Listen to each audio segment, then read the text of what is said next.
Kain tayo guys. Ang ulam ko ay adobong sitaw tsaka labasa.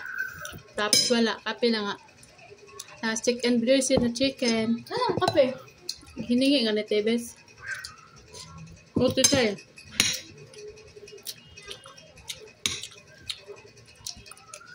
Ano yung nasasawa natin? Sabi niya. Sabi ko, bigay ko sa'yo. Sabi niya. Meron ka rin naman daw mamaya. Kape. Pinag-bigyan ko yan. Tanggalin mo na yan? Dama. Lagay mo doon sa gilid. Hanggang na yan. Papaakan mo ka.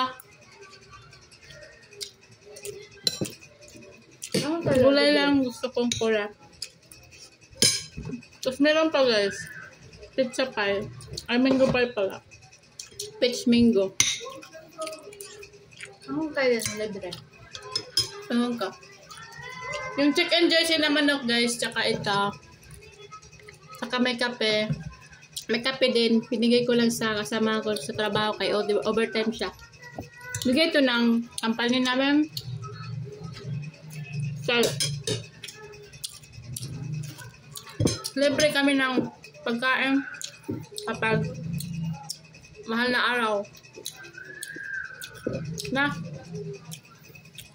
sa Friday, wala tayong libreng pagkain kay fasting daw. Fasting. Pero meron tayo nung nakaraan, di ba?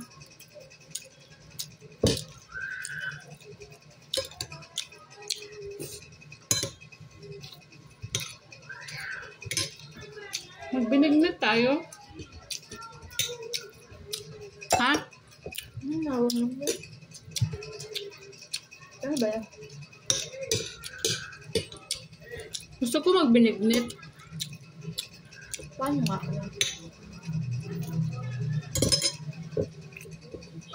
Parang naglugaw ka lang.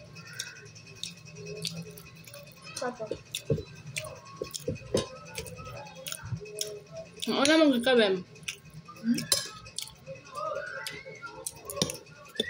Pero alam ko, hindi Ba't natin hindi ito maanghang? Pero alam ko, hindi natin yun mauubos pag nagluto tayo. Eh, kung sila ubo. Ito yun na.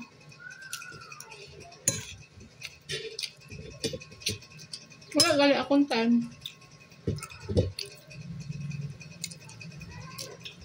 Lagi kami walang time. May trabaho yan ang binignit ay. Ba? Maraming gagawin. Maglugaw ka na lang. Sampurado. Dito sa probinsya kayo, nagsasampurado lang kami. Sampurado. Marami pa kasi kami dati sampurado kasi yung lula ko nagsasampurado yun eh. Marami kasi kaming kakao.